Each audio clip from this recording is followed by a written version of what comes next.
Whether it's on social media or inside the classroom, bullying continues to be an issue for children. October is National Bullying Prevention Month, and here to share how to best handle the problem is Dr. Cindy Beretta-Shore from the San Diego Center for Children. Good morning to you. Thank you so much for being here. Such an important topic, especially the kids now back in school. Things have finally settled down.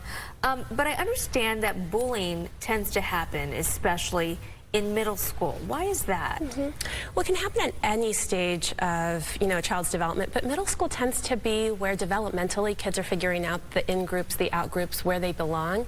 And so in-groups, out-groups tend to just be more of a priority in middle school. So we see usually a little bit of a peak in bullying behavior during that time.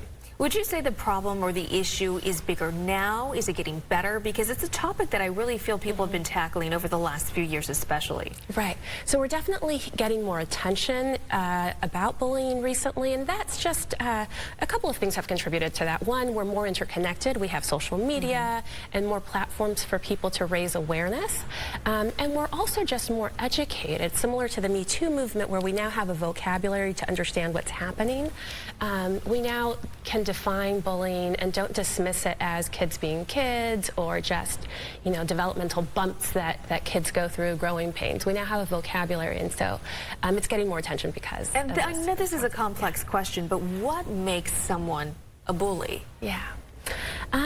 There's lots of factors that can contribute to why somebody might bully, and so anytime anybody is engaging in bullying behavior, it is helpful to just step back and assess what is going on in their life. Are there other mental health needs that are unaddressed that might be at the cause of this behavior? Sometimes it's social skills training and understanding what appropriate behaviors are for respectful interactions. So if you're a parent out there, oftentimes we hear bullying.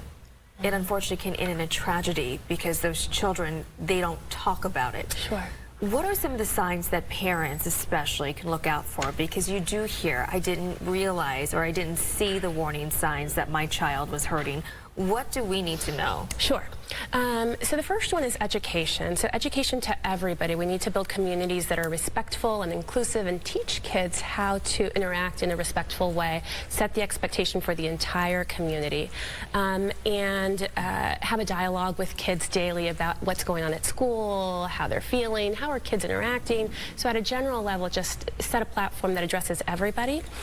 For the individual, when you think that there might be more concerns, what you want to look for are changes in behavior. So changes in mood, increased sadness or hopelessness, unexplained injuries, bruises, loss of items, so especially expensive items that might go missing for unexplained reasons, changes in appetite. Sometimes, it might be happening at school, so they come home really hungry because they skipped lunch, difficulties with sleep, and just a sense of hopelessness and removal, so not wanting to engage in isolation. Yes. So what's the best way or best advice to handle a bully? Because I know back in my day, my parents would have said, you suck it up and you stand up for yourself. Yeah.